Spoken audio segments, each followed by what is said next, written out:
o Evangelho, é o Evangelho da consolação, é o Evangelho da paz, é o Evangelho da alegria serena, da convicção que traz segurança, da confiança que nos posiciona nesse chão da paz, com a graça de Deus.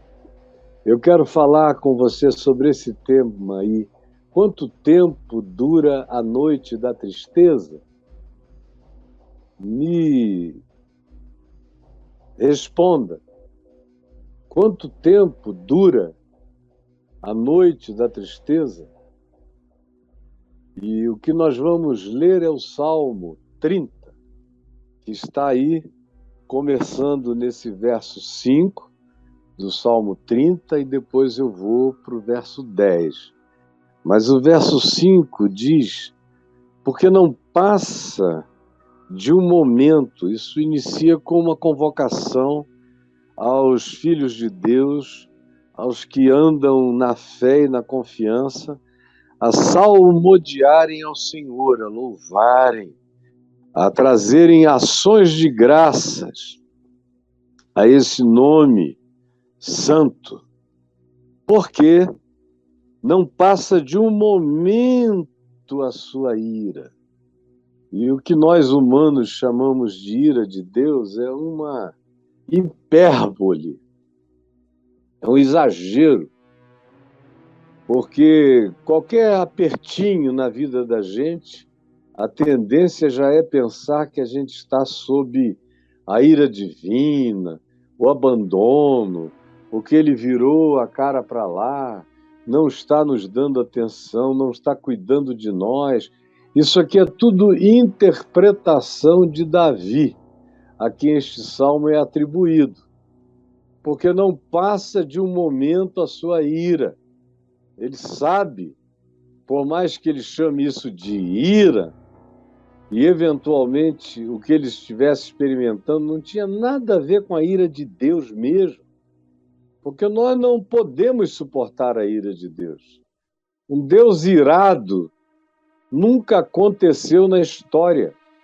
Os homens só podem conhecer a ira de Deus olhando para a cruz de Jesus, aonde toda a ira de Deus caiu sobre ele, que levou sobre si mesmo a ira que era de todos nós, o pecado que era de todos nós, o juízo que era de todos nós. Só um conheceu em plenitude objetiva e subjetiva, sobretudo, experimentando o inferno da ira de Deus em nosso lugar.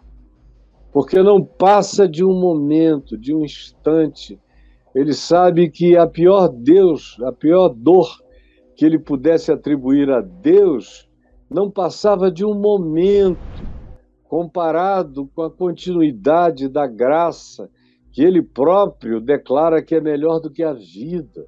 Não passa de um momento a sua ira. O seu favor, no entanto, a sua graça. Favor é graça. Favor é algo que se faz não como troca, não como barganha. É imerecido. É uma imputação. Não tem nada a ver com mérito. A sua graça, o seu favor dura a vida inteira. A ira é um tempo, é um momento, é um instante. A graça é a vida inteira, é para sempre. Ao anoitecer, pode vir o choro, mas a alegria vem pela manhã. Aí o verso 10 nos completa, mas eu vou deixar para ler essa completação daqui a um pouco mais. Eu quero ficar, por enquanto, só nesse verso 5. Primeiro, esse contraste, que é uma coisa que a gente encontra em Paulo também, quando ele diz em Romanos que ele tem por certo que as aflições do tempo presente não são para comparar com a glória por vir a ser revelada em nós. Ele também diz isso escrevendo aos Coríntios, na segunda epístola, quando ele diz que nós sabemos que a dor, que a angústia, que todas essas coisas que nos acometem durante a existência, elas têm prazo, elas têm tempo para acabar, mas que a graça de Deus em nós se renova eternamente. É Paulo ecoando Davi, uma quantidade enorme de salmos esperançosos e que agora, falados por Paulo, carregam uma densidade imensa, porque ele não trata de uma esperança, ele trata disso dizendo sabemos. Se o nosso homem exterior se corromper, o nosso homem interior se renovará de dia em dia.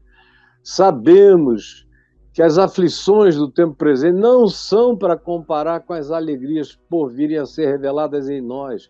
Sabemos que a tristeza pode durar um momento, mas a alegria vem com o amanhecer. Sabemos, a ira ou o desconforto ou a tribulação pode durar um instante, mas a consolação, a graça, o favor, dura a vida inteira. Aí, quando a gente lê isso, e naquela pressa infantil de interpretar a Escritura, pensando que as noites de Davi eram noites de 24 horas, quando ele alude à tristeza que pode durar uma noite, porque a alegria vem com o nascer do sol, a gente fica sempre pensando de hoje para amanhã. Hoje está ruim, mas amanhã vai estar bem. E aí acontece que no dia seguinte o sol se levanta e continua tudo igual. A mesma angústia, a mesma dor, a mesma perda, o mesmo luto, a mesma tristeza, a mesma falência, os mesmos juízos, as mesmas ameaças, os mesmos inimigos, as mesmas adversidades, as mesmas privações, as mesmas angústias, os mesmos temores. E aí tem gente que diz, bom, vai ser de hoje para amanhã, não foi de ontem para hoje, mas é de hoje para amanhã. Aí esperam mais uma noite e aguardam que no dia seguinte o nascer do sol magifique, traga uma magia para a existência da gente, tudo mude num estalar de dedos e subitamente. E aí, na maioria das vezes, não muda. São poucas aquelas circunstâncias onde a gente dorme de um jeito e acorda de outro modo.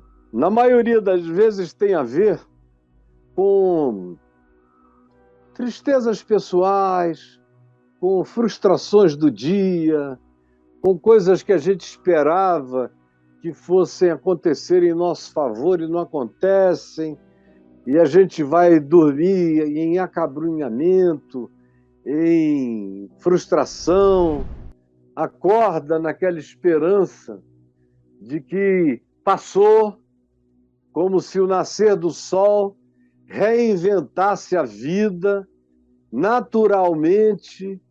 E aí tem gente que tem essa expectativa e pensa que o nascer do sol vai espantar os inimigos como a luz espanta os morcegos. E veem que os inimigos atacam de dia, de noite, e para eles não tem tempo ruim.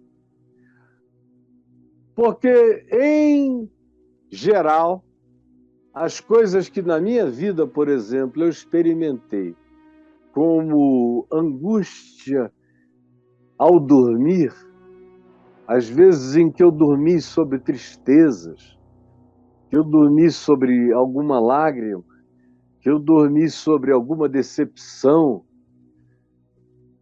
Muitas vezes eu acordei e no próprio dia, a própria renovação da luz do dia já produz um efeito psíquico maravilhoso. O nascer do sol é pura terapia diária. Carrega uma renovação orgânico-psíquica das energias da gente, dá uma zerada quase natural nas expectações e em pessoas saudáveis e normais, em se tratando de decepções corriqueiras, embora doídas, como eu descrevi há pouco, normalmente, no dia seguinte, a maioria das pessoas já deixou a luz do dia iluminar uma percepção nova e seguem adiante. Mas não são todas as situações que se configuram do mesmo modo. Na maioria das vezes não é assim tão rápido.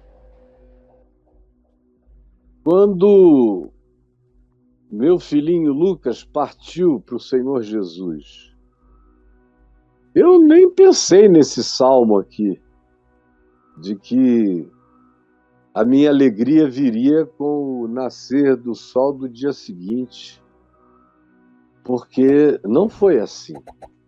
E eu sabia que não seria assim.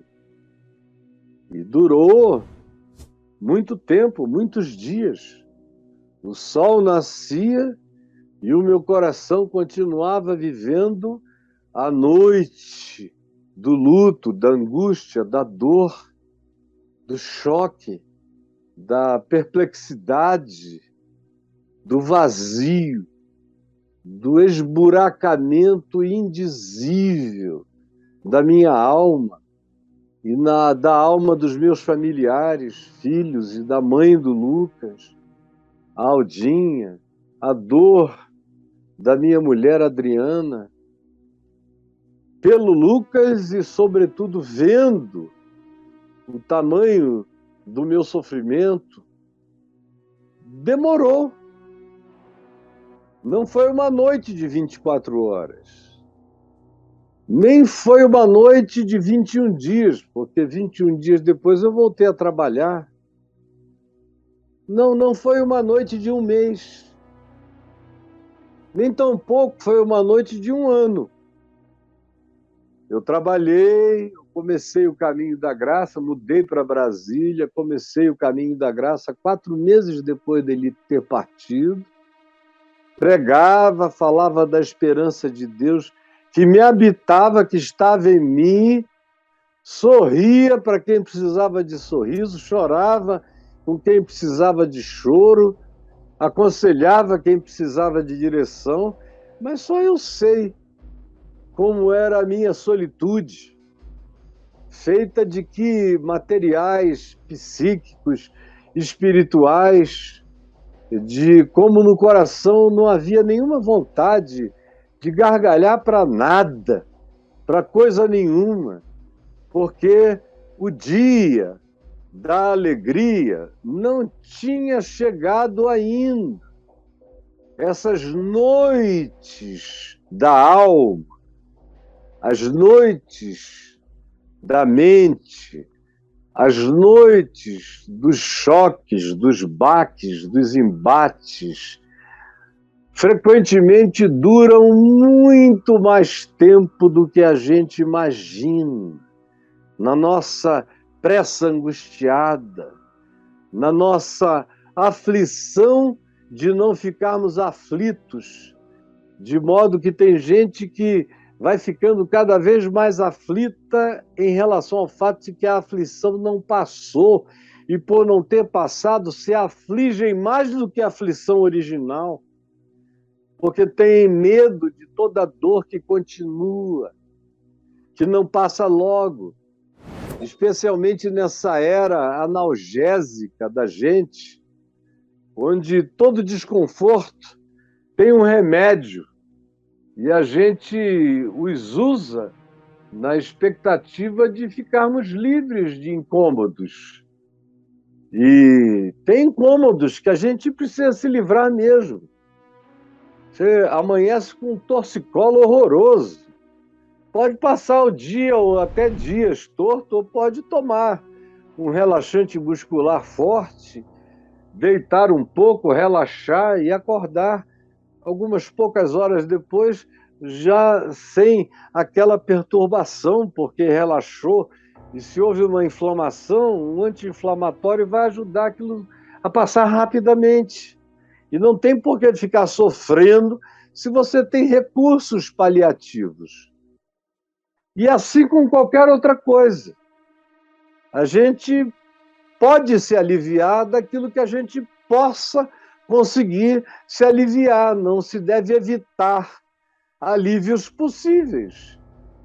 Porque a perseverança na dor desnecessária adoece o cérebro, adoece as emoções. O cérebro enfrenta com resiliência temporária as dores que a gente não pode evitar.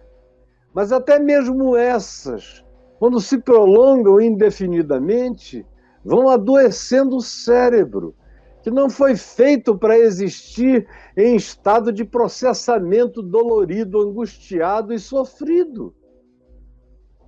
O cérebro, mais do que qualquer outro órgão em nós, sabe que tem que haver tempo para todas as coisas debaixo do sol, porque congelarmos-nos numa atitude só, num espírito só, num sentimento só, pode fazer um mal horrível à nossa alma, à nossa psique, ao nosso futuro, até as construções de sinapses negativas, doloridas e mal-humoradas, amarguradas, que frequentemente alteram o nosso rumo, o nosso caminho, o nosso futuro, o nosso trabalho, o nosso casamento, a nossa paternidade ou maternidade, os nossos vínculos fraternos.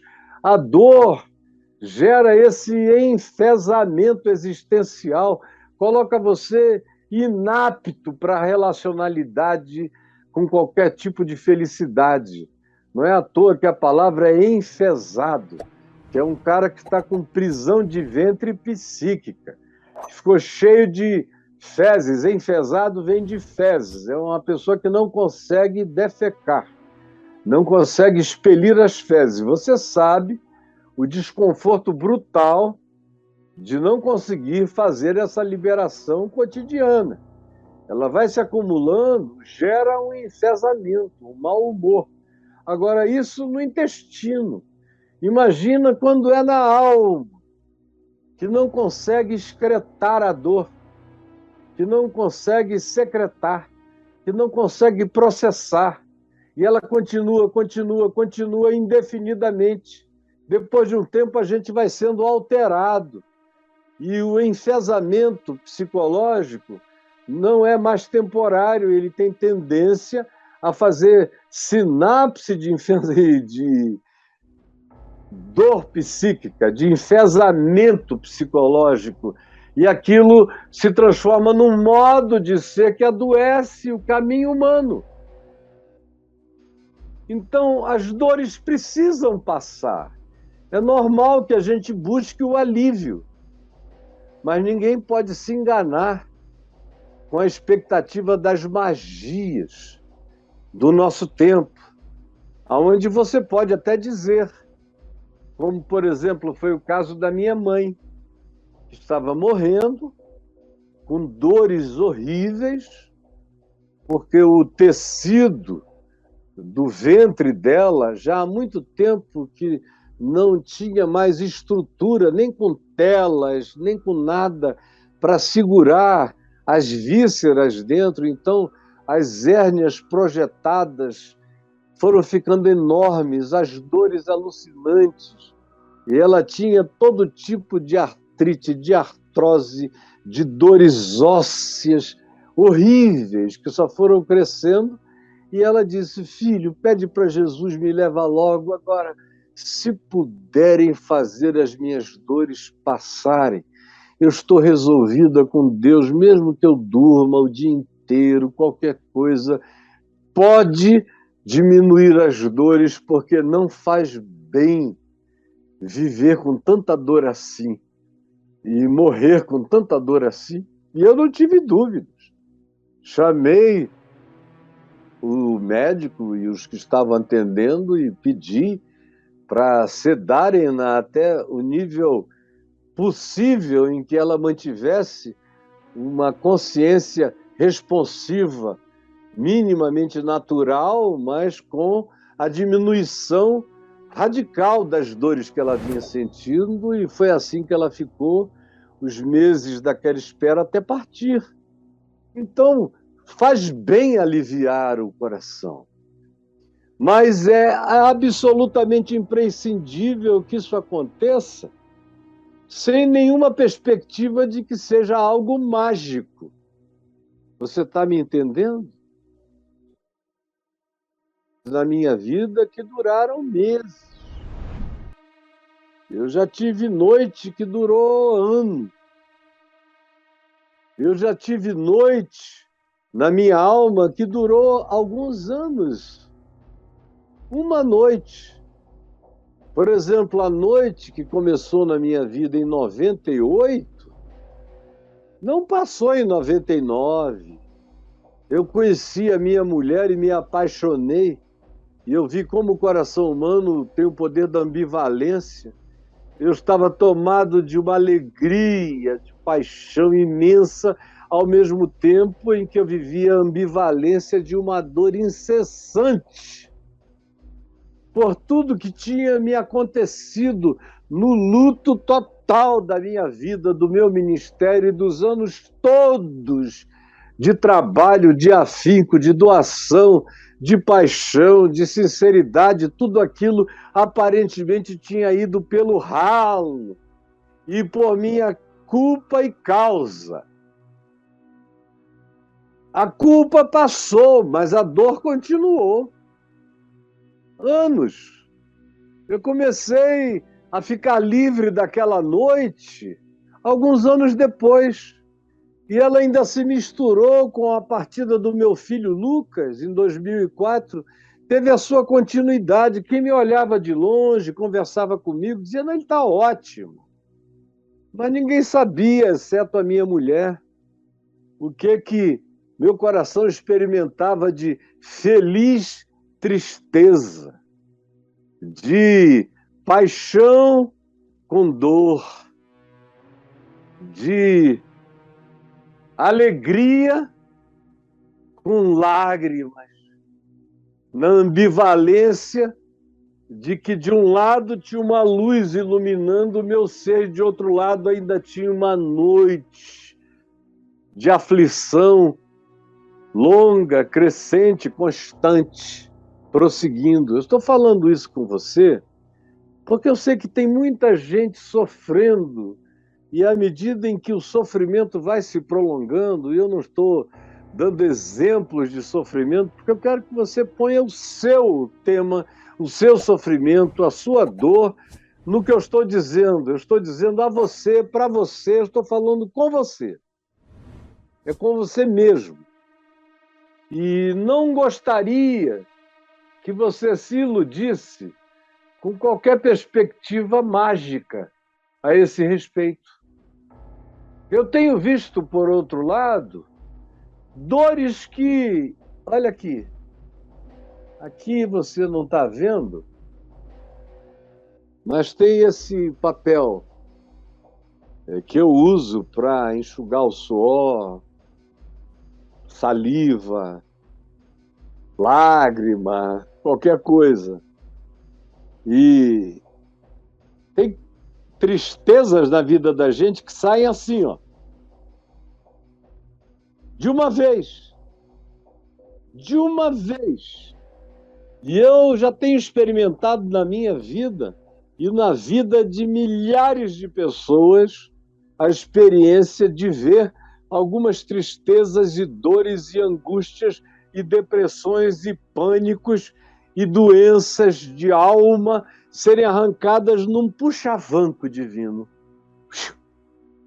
numa palavra, numa mensagem, numa expressão de fé, como as pessoas me contam todo dia. Eu estava há anos sofrendo, mas eu ouvi aquela palavra e foi... tirou-se a minha dor. Na mesma hora, no mesmo instante. Como semana passada a gente ouviu alguns testemunhos aqui dessa natureza. Alguém disse que vinha sofrendo sem conseguir ajuda para o coração, para a alma, para a mente, nos psiquiatras e nos terapeutas há anos. Um dia parou aqui, ouviu uma palavra e...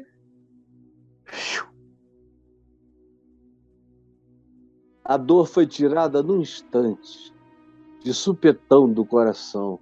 Acontece, graças a Deus, por essas subtezas saradoras da graça de Deus, por essas visitações maravilhosas.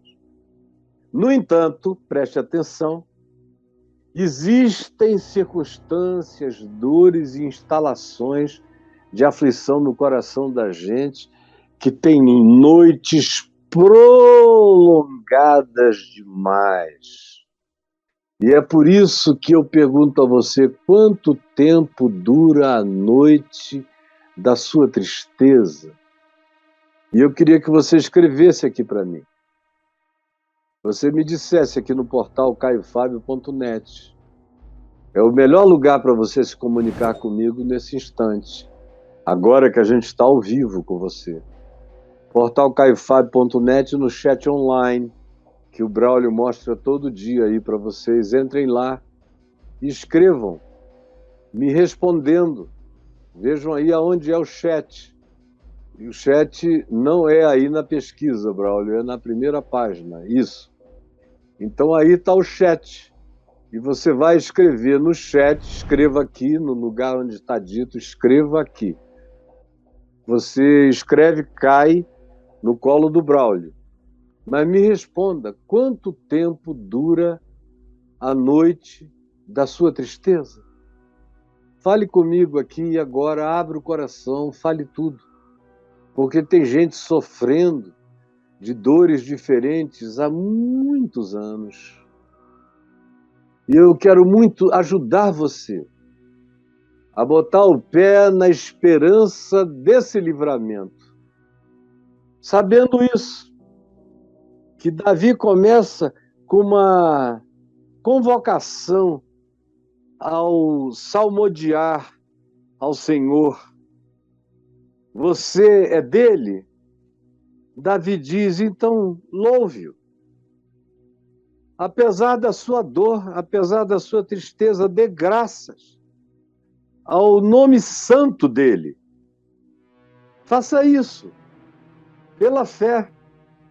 Mesmo sem mudança emocional, sem mudança circunstancial, sem mudança factual nenhuma, dê graças, louve, em tudo dê graças, porque essa é a vontade de Deus em Cristo Jesus, em tudo o que é bom e em tudo o que não é bom, e em tudo o que às vezes é ruim ou mal, mas dê graças.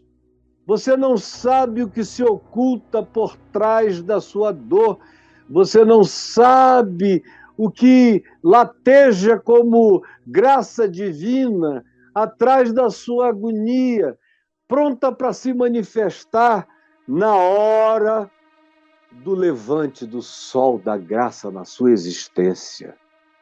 Porque não passa de um momento essa dor, essa sensação de que Deus não está cuidando, que Davi chama hiperbolicamente aqui de a ira de Deus, e que eu te garanto que não tem nada a ver com o que seja de fato ira de Deus, é apenas a impressão do coração doído, que associa a dor contínua a um estado no qual Deus me colocou, como se eu estivesse sob uma onda de opressão, como se Deus tivesse dado permissão para que a minha vida fosse maltratada Não, eu estou apenas vivendo realidades da existência. Se eu aprender a viver com uma atitude positiva de louvor e de bom ânimo, ela vai se transformar em algo em meu favor. Porque não passa de um momento essa dor. O seu favor, todavia, dura a vida inteira.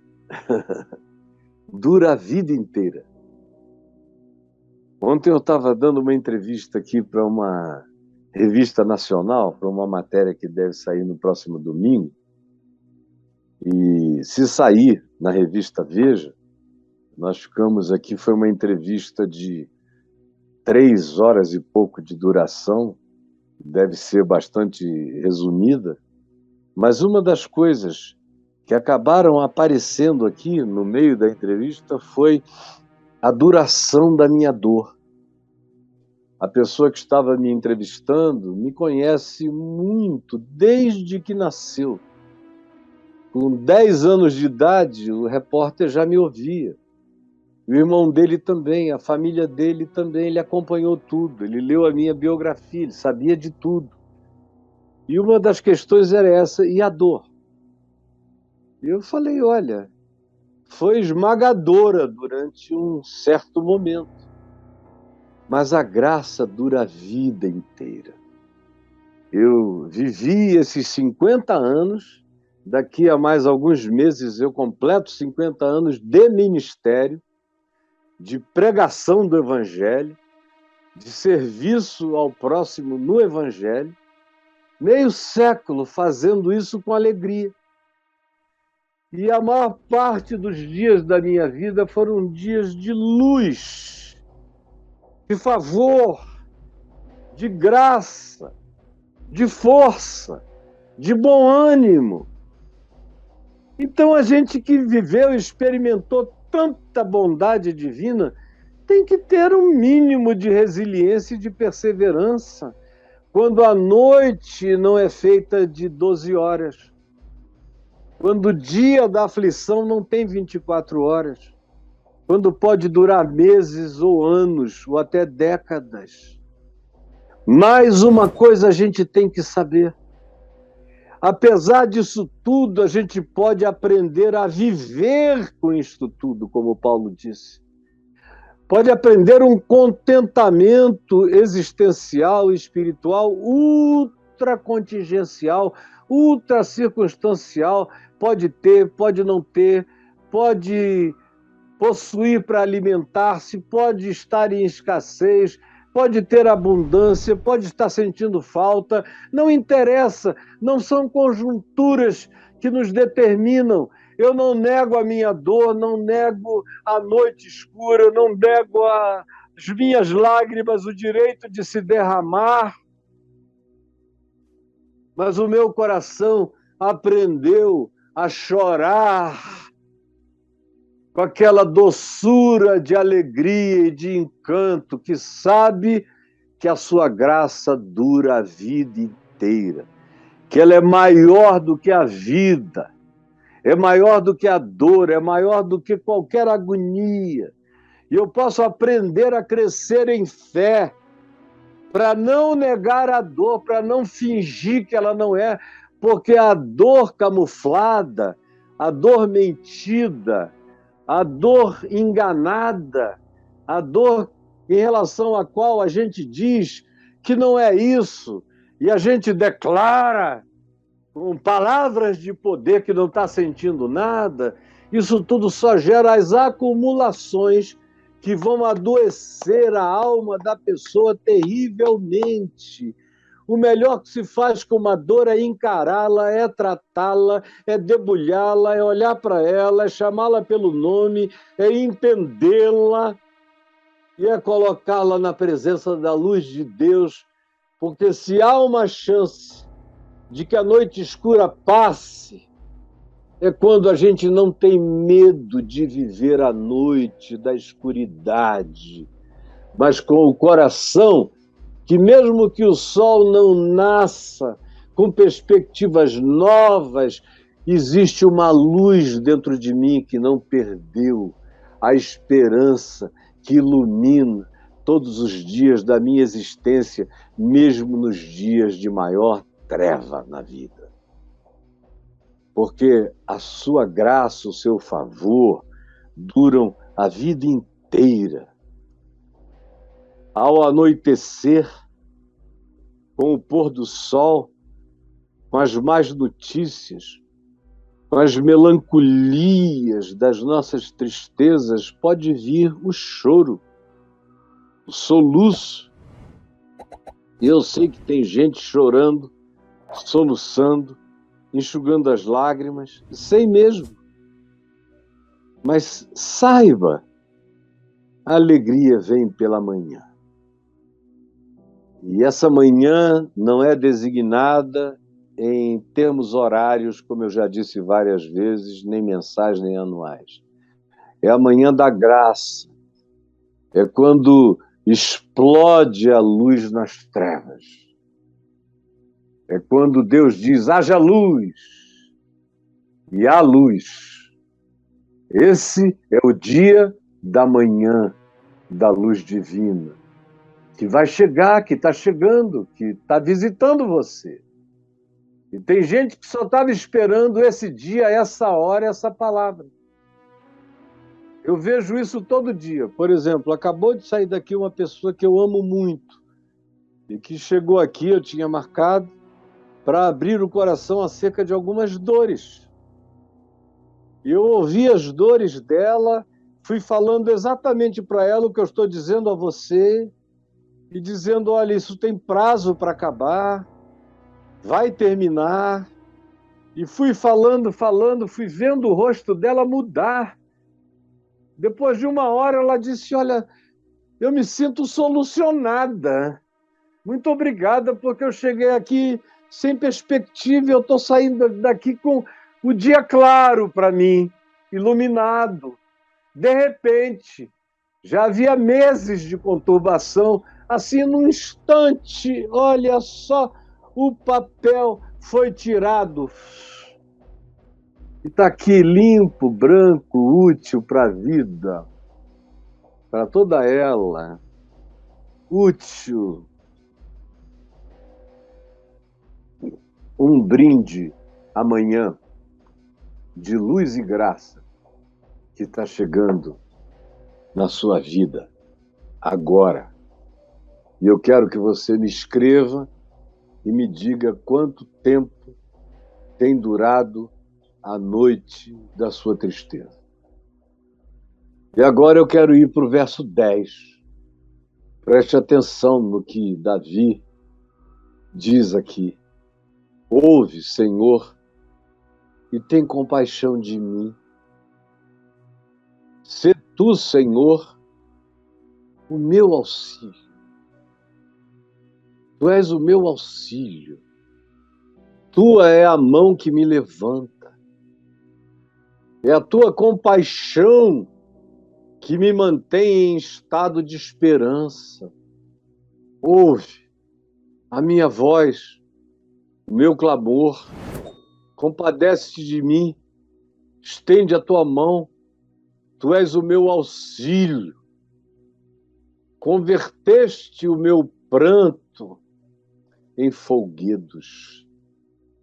Olha só, quando essa manhã chega, quando essa luz aparece no horizonte da nossa fé ou da nossa projeção de esperança, de repente, ele muda e converte tudo, ele transforma o pranto em folguedo. Inexplicavelmente começam a surgir as explosões de uma alegria sublime, inexplicável dentro de nós, puro milagre da graça que dura a vida inteira.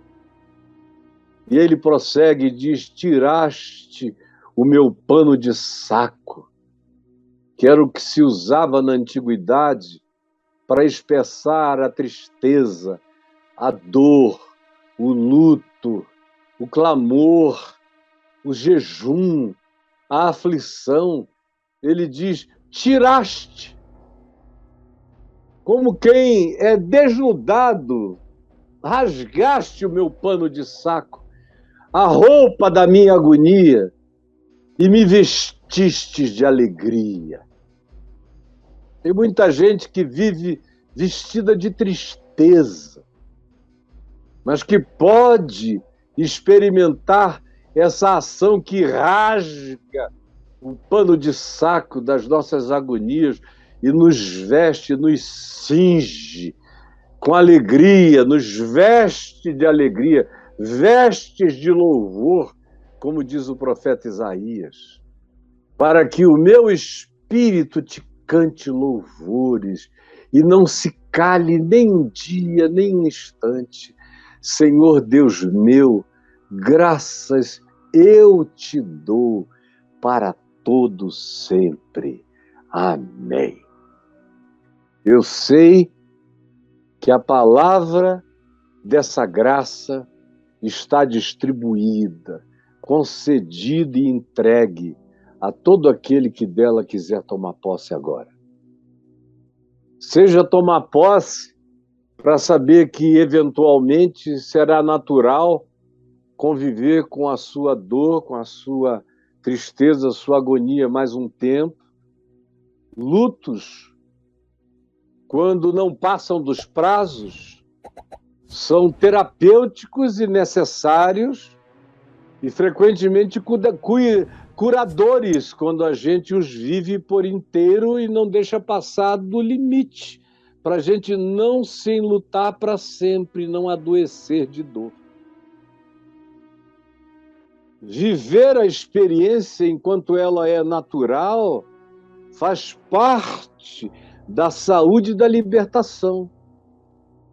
Mas você pode crer também que existem algumas intervenções, tanto quanto a gente precisa aprender a perseverar até a chegada da manhã de Deus na nossa vida, muitas vezes sem que a gente esperasse. Ele simplesmente vem, olha aqui, e tira a angústia da nossa alma num instante, num momento, num abrir e fechar de olhos. Então escreva aí no portal Caio Fábio: quanto tempo dura a noite da sua tristeza? Fale comigo. Jesus, eu te peço agora que essa palavra simples, simples e simples, singela, meiga, com a pureza das realidades mais voltadas para o coração e para a relação da alma contigo. Eu peço que o teu Espírito suscite perseverança, resiliência, esperança no coração daqueles que estão ainda na travessia e que precisam, de maneira consolada, aguardar o dia do sol nascente das alturas. E eu peço que tu reveles a alguns aqui que já passou da hora, que é para ser puxado de repente, que é para ser arrancado agora, e que pode ser na vida de alguns que já foram e já passaram de todos os prazos concebíveis e que não precisam viver bebendo as suas próprias lágrimas, realimentando as suas próprias tristezas. É o que eu te peço que aconteça milagrosamente pela palavra, meramente pela palavra, no coração de todo aquele que acolhê-la com fé, em nome de Jesus. Amém e amém.